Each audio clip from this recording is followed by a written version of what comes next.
Welcome once again to Dialogue on Public Issues. This is John Chowning with Campbellsville University. Today we're talking about missions. Our guest is Ms. Liz Encinia, the new Executive Director Treasurer of the Kentucky Womens Missionary Union, a part of Kentucky Baptist Convention and a part of our Baptist tradition and Baptist heritage. Liz, welcome to Campbellsville. Thank you. Thank you for having me. I appreciate your taking time from your very busy schedule to have this discussion. Yes. Tell us a little bit about yourself. Well, I was born and raised in Texas. Lived there, my life until this past October. Was born and raised in a Christian home. My dad was a pastor, and so that's my life. I come from a family of ministers. And you grew up very much a Baptist in a Baptist pastor's home. Yes, I did. And for those of us, those watching that are particularly Southern Baptists, they would understand some of those things that you grew up with. And you were very active in the WMU groups. Yes, I was. Since birth. My mother was involved in WMU, my grandmother, and so naturally, being born into that family, I was also in Mission Friends, Girls in Action, became an ACT Teens leader, and so very much a part of WMU life. Yeah, that's a part of your legacy. Yes. Now, I asked you earlier, have you made a decision, having come to Kentucky, as to whether you're a Wildcat or Cardinal fan? So right now, I'm still bleeding burnt orange for the University of Texas. Okay, burnt orange. Burnt orange. Not Tennessee orange. Not Tennessee orange. Okay, that's probably acceptable. Okay. The Baptist building's located in Louisville, and so probably burnt orange, as long as it's not volunteer orange. Okay, we got that out of the way. Now tell us about the WMU. There are probably some non-Baptists out there watching or listening that may not be as familiar about the very rich history and legacy of the WMU? So Womens Missionary Union actually started out to be a support group for missionaries who were overseas. Over the years, that has changed a little bit. Instead of primarily just praying or just giving financially to support missionaries, there have been more of an emphasis on missions education, helping to prepare people in our church so that they too can go. And so there has been just that rich heritage of praying for missions, learning about missions, giving to missions, and also going. And the WMU kind of permeates all levels of the Baptist tradition, doesn't it? Yes. And so from birth to adulthood is where WMU looks to see, how are we shaping our children so that they can grow up with the mindset of we all live on mission, following after the Great Commission as God calls us to go and make disciples. We believe that begins at birth. And of course, Baptist, the local church is autonomous, but yes. Most local Baptist churches have a WMU in some form or fashion. Yes. And then there's the state WMU, which is what you had in Kentucky. Yes. And then there's the national WMU yes, convention. There is. How do those organizations all interact or coexist and work together? So much like our church polity structure, we too are autonomous, and yet we do partner together. So with the national office, we are partners in ministry. They lead the way in efforts of giving us some direction on where are we going this year? How do we, what's our outlook? What's the framework for which that we serve? And that trickles down to the state office, from the state office to our associational leadership, and then to our local church leadership. Yet each level is autonomous. Yes. And chooses to cooperate with a higher level, which is a part, as you say, of that Baptist tradition, Southern Baptist tradition. Now, how did you become involved in WMU ministry as your career path? I suspect that you didn't always plan on being a WMU executive. No, I did not. So when I first came out of high school going into college, I actually started volunteering for the convention, the Baptist convention in our state. As a young student leader, as an officer, Then as I graduated from high school, from college, an undergraduate, I got a ministry position at the convention, and then started kind of bouncing around there until a job came open at WMU. And so that's kind of how I first started there. Then as I continued my education, was promoted within WMU, and the Lord just called me in this direction. No, it was not what I was thinking, but yes, he called me to be executive director, and here I am. Now, you were in Texas. You had worked with the Texas WMU. Yes. What type work were you doing there? So I was the missional lifestyle strategist for preschool children and students. And so I was a resource, leadership development mentor to those leaders who worked with preschoolers, children, and students. Just kind of encouraging them to see missions through a different lens, that it's more than just an event, it's more than just a time frame in the summer, but it's every day. It's how we help those generations learn how to live on mission. And so that's really my focus, was those age level groups, and I was in that role for about 10 years. Did you have ambitions to become the head of a state convention, the executive director of a state convention, or WMU? You know, I was not. And I was asked by a dear friend of mine who actually serves for South Carolina WMU. About 2 years ago, she mentioned to me, would you ever consider being an executive director? And I thought, no way. Have you seen those women? They have much more leadership experience than I do. They are, well versed and they know how to speak about these things. I was like, I don't know how to do any of that. And so, no, there's no way I would be executive director, but God had other plans for me. You shared in a prior meeting here on campus, if you feel comfortable sharing a little bit with our audience how you felt God's leadership in the decision to go ahead and allow your name to be nominated. Yeah. Well, about 4 or so years ago, as I was preparing for a workshop, I just felt the Lord stirring. He was showing me some things about discipleship and connection with missions, and as I dug deeper into the text, I felt that he was just he was creating an uneasy environment for me. I wasn't, although I loved my job, I felt comfortable. And if you know what comfortable feels like, and where you're not, where he's moving, then that's kind of what I was feeling like. And so I began to pray and just ask the Lord, use me however you want to use me. And so that the year before this came about is really when I zeroed in. I was intentional about my prayers, asking the Lord, if you want me to be, make me a catalyst for change in WMU.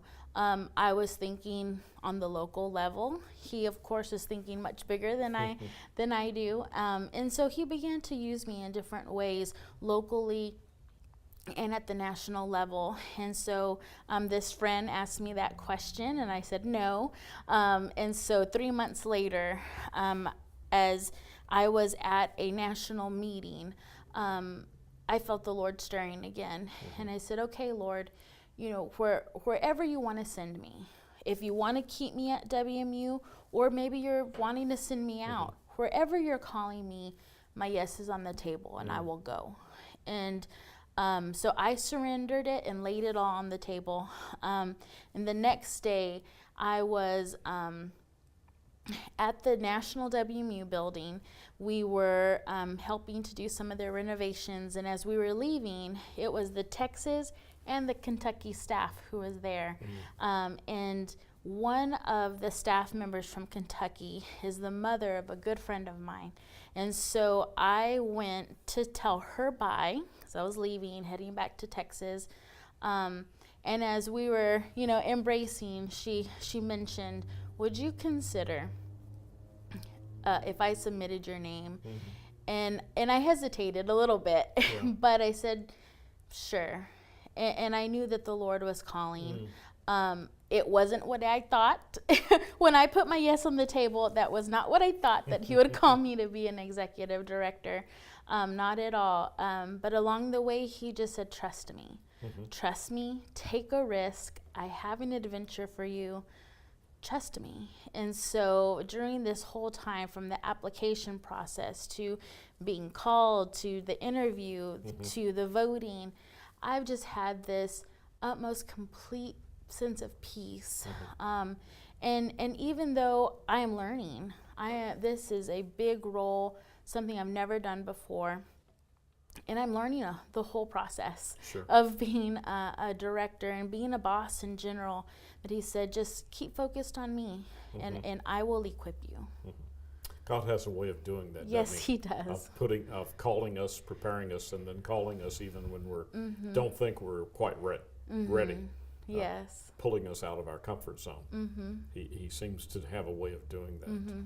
In your biographic summary, you included this statement, and I'll try to read it so I don't mess it up. Okay. When I was growing up, I always thought my goal was to be like Lottie Moon.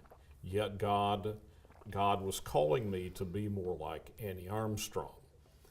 Probably we ought to explain, first of all, for our audience, who Lottie and Annie are. So I would ask you that in just a moment. And then explain what you meant and how that's impact your call to serve. Yes. So Lottie Moon and Annie Armstrong are both influential women in the life of WMU. Lottie Moon is famously known for being that missionary to China. Right. And so in our Baptist churches, every Christmas we do give a missions offering to Lottie Moon and to serve, to go and support those international missionaries. And so Lottie spent her adulthood in China, ministering to those people.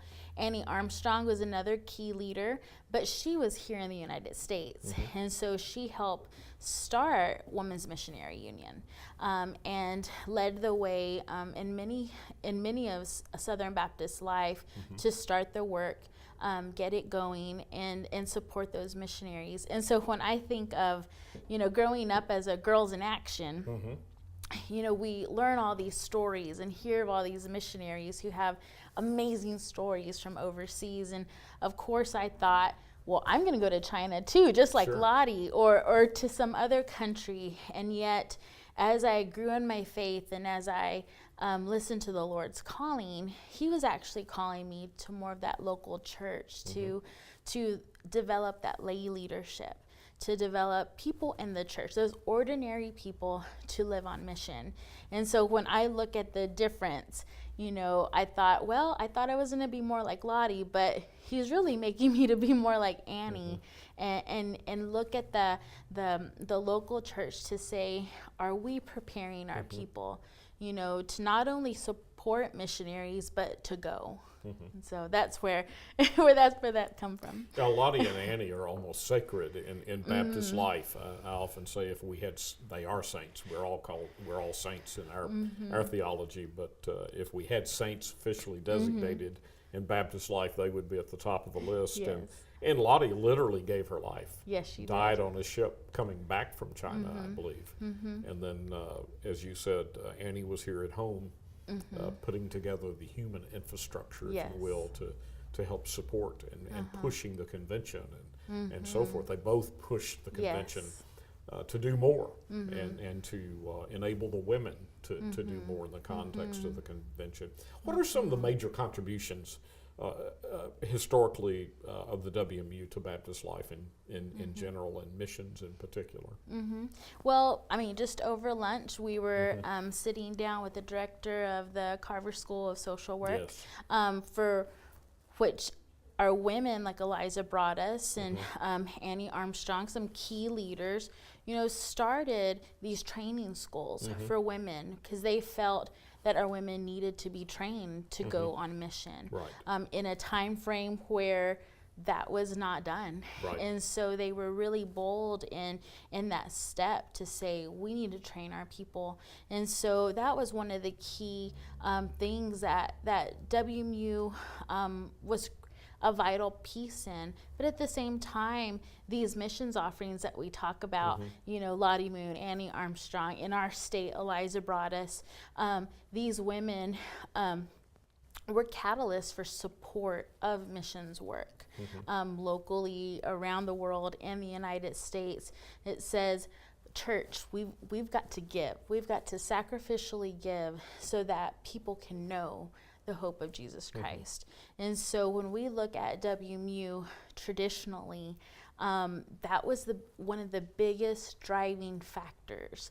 But at the same time, our women, WMU all over the United States, were those champions for missional education, missions education, to know why we do what we do, to know what missions are, and to look at the building blocks from it. When you look at preschoolers at that young age, we're really giving them those building blocks. We're teaching them that God loves you, and when you show someone kindness, you're showing them God's love. That's the basics of missions. Then it goes on to the next level when they're 1st through 6th graders. What are they learning about? They're learning what kind of missionaries are there. They're learning about the stories, not just to read a story, but to say, okay, how can I do that in my life? So they're learning just like they would in a traditional classroom setting. They're just absorbing understanding of who God is, what he's calling us to do, and how we should do it. Then as students, and as adults, we move on to say, okay, now you know all these things, this information. So how are we putting this to practice? Are we recognizing needs, in our world? How are we responding to that? And then as adults, how do we just live it out on a daily basis, no matter where we are? And so those are some critical areas that WMU has challenged the church to say, are we sacrificially giving so that people can know? Are we preparing ourselves so that people can know the hope of Christ? And are we actively going? Those are just very critical things that Women's Missionary Union has done. It seems that a basic premise of the whole missions emphasis and connections and doing of by the WMU through the years, through the 100+ years, is the premise that everyone is called to missions, Yes. not just the pastor or the deacons or the church staff or the missionary. Is that a fair assessment? Yes, it is. Yes, it is. Because we are all called. I think when we look at Matthew 28 and we understand that the context was Jesus speaking directly to the disciples, but we know that others were around there. The multitudes would follow them. Right. And so when we think about that, there's rarely ever an account where it says, okay, these are how many children were there, how many women were there, but these are how many men were there. But we know that there was that large population. And so we can't ignore the fact that every believer is challenged to go and make disciples of all nations. I recently did a presentation to a state meeting on multi-generational ministry, and that's precisely one of the points I made that text, was that it was not just the disciples, it was the multitudes, and that included all the generations as far as we know. And certainly the early church were all the generations. Yes, and sometimes we think, well, I'm not educated in this way, Right. or, what if I don't know how to say these things, or I can't preach a sermon, or I can't do this, or I can't go over to India right now. And so we put some limitations, and yet he's just saying to go. Exactly. To the ends of the earth, and wherever that might be. And Maybe that's across at any the street age. for some. Exactly. And it may be on the other side of the globe for others. And it may be both for others. So. And for little ones, your 1st grade, your elementary students, it's just walking into their classroom. Their teachers, the rest of the students sitting next to them, that's their mission field. What are some of the major initiatives at this point in time of the WMU, both nationally and then particularly here in Kentucky? So we are really focusing in on some fair trade initiatives, looking at social injustices. Human trafficking has been on our radar for some time, and just the emphasis on what do we do. Right now we have a project going called Project Help, and we're looking at the refugee crisis. What is going on, and how can the church step into some of those places and respond, as believers? Because there's a lot of entities out there that will go and help and do all these things, but as believers, we also bring that hope of Christ along with it. And so as we look at what is going on at National WMU and trickling down to even to Kentucky, we're looking and seeing, well, what's around us? In Louisville, there's a large population of refugees who are coming into our state as well. And so how will the church respond? We see that there's globalization happening all over, where our communities are becoming more diverse. How do we respond to cultural differences? And so as we look at the work of Kentucky WMU right now, we will look at an emphasis on responding to language groups, ethnic groups, but also to the next generation. How do we equip that next generation to go? How do we do missions, promotion, education in the multi-generational presentation? I spent 6 months preparing for it, and that's a whole nother topic.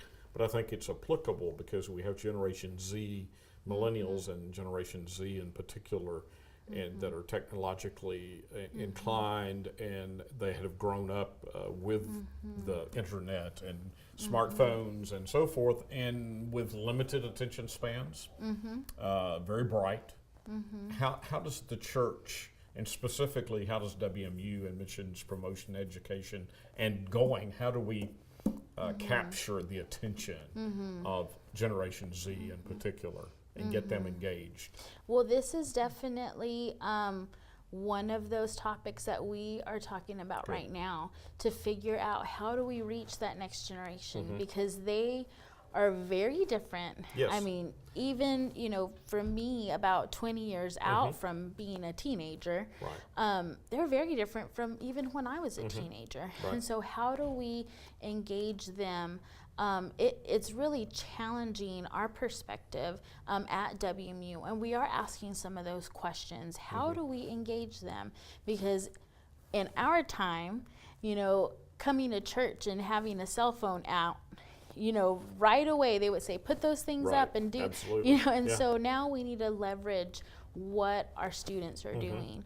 They are very much willing to go out and make a difference, and they do it so many different ways using their mobile devices, and I think that will challenge us to put away some of our kind of our own set rules that we've developed over the years, to say, okay, how can we integrate some of that into what we're teaching about going out and living it out, and really empower those students to say, yes, missions will look different for you.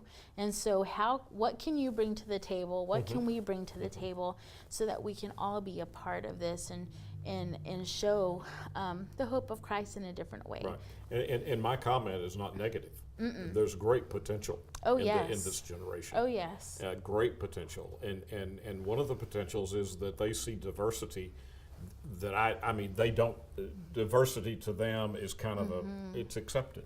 I mean, they walk into a room and they don't, no big deal. Exactly. Color, skin, language, ethnicity don't mean as much. It's more of their life, their common everyday experience, and so the multicultural nature of their existence is a positive thing. Their acceptance of it, that my generation in particular needs to learn from. The reality of this global community in which we live, that the church still has a ways to go on. That we could spend a whole day talking about that, which you've touched on and you're dealing with in WMU. But we have a lot to learn from them, but then we need to be able to reach them with the heritage and legacy of our faith. Yes. Exactly. So when WMU solves that, We'll let you know. We'll let you tell know. us, old preach, send me an email and tell me how to do it in the local church. What's your vision for WMU in Kentucky? So my vision is that we would really kind of get back to the basics of why do we do what we do. As a state office, we are here for the churches. And so to engage disciples of Jesus to live on mission in Kentucky and throughout the world. And so as an organization, we are here to walk alongside of our churches. In whatever context they choose to do missions, we want to be that support to them. If they choose to do WMU missions the traditional way with different groups, then we're their supporter. If they choose to do missions in an out-of-the-box kind of fashion, then we will choose to be their supporters and to come alongside churches and help them fulfill the Great Commission as God has called them to do. Liz and Encinia, we're out of time. Okay. We will do this again Yes, sometime sir. in the future. Thank you so much, and Thank God you. bless you. Welcome to Kentucky, and Thank welcome to you so much. Campbellsville. Thank You're you so always welcome in much. our community, in our churches, and certainly on the campus here at Campbellsville University. Yes, thank you for having me. This is John Chowning, thanking our audience for being with us for Dialogue on Public Issues.